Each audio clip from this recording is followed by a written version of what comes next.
কালাবাই, এই নামটা অনেক আনকমন একটা নাম, কালাবাই।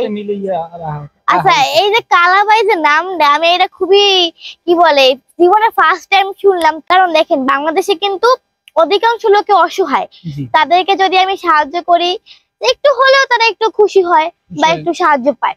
আমাদের বরিশালের গর্ব, ঐতিহ্য, অহংকার এই যে অরিন, ছোট্ট একটা মেয়ে। মূলত এর ভিডিও অনেকেই দেখেন, কথা হইছে যে এর যে ট্যালেন্ট আসলে আপনাকে বললে বোঝান যাইবে না কে কিসের জন্য। যারা এর ভিডিও দেখেন, ফ্রি মোশন ফিরোজ হাসান ভাই, আমরাও মানুষ, স্বপ্ন আপু দেখা যায়। এদের পরে যদি মানবিক ফেরিওয়ালা আপনি কাউরে বলেন, তাইলে এই অরিন আপুকে বলতে হইবে। এই ছোট্ট বয়সে আসলে যে ট্যালেন্ট দেখা যায়, অনেক সময় ভিডিও করতে গেলে মানুষ ধাক্কা দেয়, এই করে সেই করে, এই যে মানে এত কিছু অতিক্রম করিয়া পার করিয়া আইয়ে এরপরও ভিডিও গুলো আমাদের মাঝে এত সুন্দরভাবে তৈরি করিয়া দেয়। আসলে এর মুখ থেকে একটু জানতে ইচ্ছা হয় যে এই বসে এইগুলো এত মানবিক কাজ করতে আগ্রহ কেন বা কিভাবে এই পথে আসা। অবশ্যই আমরা তার মুখ থেকে একটু জানবো। আপনার ডায়েরিটা অনেক সুন্দর হয়েছে। যাই হোক, সুন্দর তো এই সুন্দর মানুষের দ্বারাই এমনি কথা সুন্দর আই করে, তারপর একটা আনেজি কাজ করতে আছে। এত বড় মাপের একজন সেলিব্রিটি একবার আইতে কথা কইতে গেলে অবশ্যই একটু দেখা যায় কয় কিলোটারে বরিশালে ভাষায় কলজে করে। তাই কলজে করা বাদ দিলাম, একটু যদি তুমি বলতো যে এই যে করতে আসা মূলত বা এই যে আসলে মানুষ তোমার দেখা যায় অনেক সময় আমরা দেখছি ঠেলা দেয়, ধাক্কা দিয়ে হালাই দেয় বা খাবার নিয়ে কুদ্দে ওঠে, সর্বোপরি এত কিছুর পরেও যে তুমি সুন্দর সুন্দর আমাদের মাঝে মানবিক কাজ উপহার দিতে আছে, আসলে বিরক্ত বোধ বা পড়ালেখার পাশাপাশি এই যে কাজগুলো করো কিভাবে সম্ভব? আচ্ছা, তো বেসিক্যালি আমার হবি হচ্ছে ব্লগিং করা। আমি যখন অনেক ছোট ছিলাম, আমি হলো অনেকের ভিডিও দেখতাম, দেন আমি আস্তে আস্তে ট্রাই করতাম। তো ছোটবেলা থেকে একটা আগ্রহ ছিল যে আমি হলো ইউটিউবিং করব। তো দেন আমি ফার্স্ট অফ অল অনেক ব্লগ করেছিলাম, যেমন ট্রাভেলের ব্লগ, আরো অনেক ব্লগ করেছিলাম। তো আমার যেহেতু দাদা হলো ফ্রিডম ফাইটার ছিল, দাদা চাইতে হলো আমি যেন দেশের জন্য কিছু করি। আমরা ইনফ্যাক্ট আমার বাবাও চাইতো, মানে পরিবারের সবাই চাইতো যে আমি দেশের জন্য কোনো কিছু যেন করি। তো দেন আমার হলো একটা আইডিয়া আসলো যে মানে আমি এখন অসহায় মানুষদের সাহায্য করব। কারণ দেখেন, বাংলাদেশে কিন্তু অধিকাংশ লোকে অসহায়, তাদেরকে যদি আমি সাহায্য করি একটু হলেও তারা একটু খুশি হয় বা একটু সাহায্য পায়। তার জন্য আমি তাদেরকে মজার ছলে সাহায্যের হাত বাড়িয়ে দিতে চাই, এবং এর কারণে কিন্তু আমার যারা অডিয়েন্স আছে তারা খুবই আমাকে সাপোর্ট করে। So thank you so much my audience, এত সাপোর্ট করার জন্য। তার জন্য কিন্তু আমি এই পর্যায়ে এসেছি। জি জি, অবশ্যই এরকম মানবিক কাজ করলে তো অবশ্যই সামনে এগিয়ে যাওয়া যাইবে। এখন কথা হচ্ছে কালাবাই পেস্টের বিষয়ে যদি একটু বলতেন, এর ভিডিও গুলো অবশ্যই সবসময় একটু সত্য এবং ন্যায়ের কথা বলার চেষ্টা করি। আচ্ছা, কালাবাই, এই নামটা অনেক আনকমন একটা নাম, কালাবাই।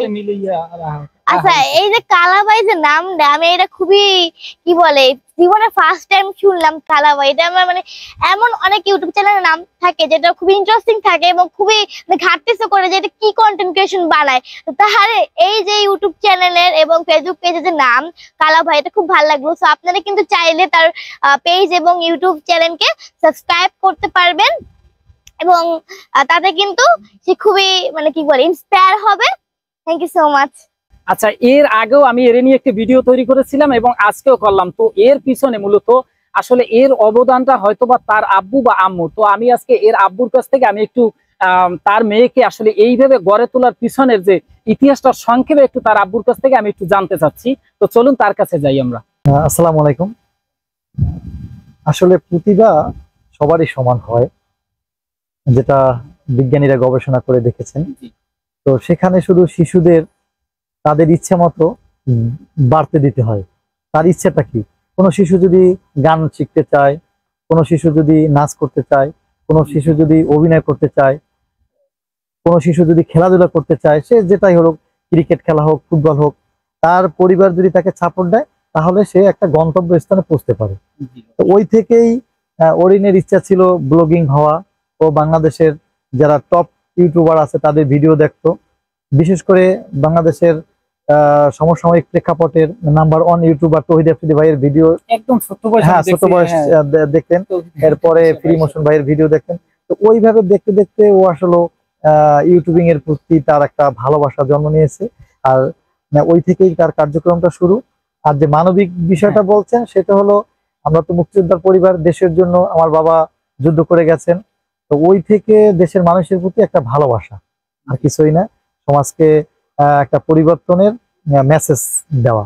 আর অরিনের কাছেও ভালো লাগে মানুষের পাশে দাঁড়ানো, মানুষের বিপদ আপদে ছুটে যাওয়া। আর একটা যেটা বললেন যে লেখাপড়ায়, আসলে লেখাপড়াটা সম্পূর্ণ নিজের কাছে। আর আপনি দেখবেন যদি কোনো কাজ করে মানুষ, তখন তার কিন্তু লেখাপড়ার প্রতি আগ্রহ বেশি থাকে।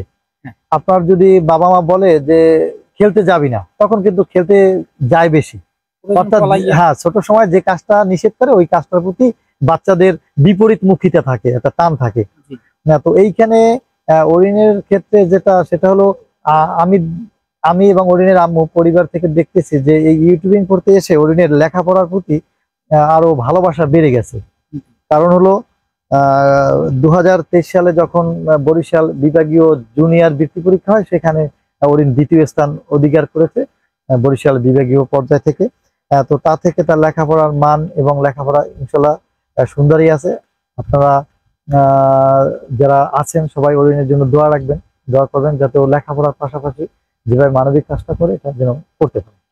যাই হোক, অরিন লাইফস্টাইলের আসলে অরিন লাইফস্টাইলে ফেসবুকের অনেকে ফলো দেওয়া আছেন বা ভিডিও দেখেন। সত্যি বলতে আসলে এই ছোট্ট বয়সে যেই কাজগুলো করে এটা দেখার মতো। যাই হোক, অরিনের ভিডিওগুলো সবাই দেখবেন। ধন্যবাদ, ভালো থাকবেন, সুস্থ থাকবেন, দেখা হবে আবারও পরবর্তী কোনো ভিডিও।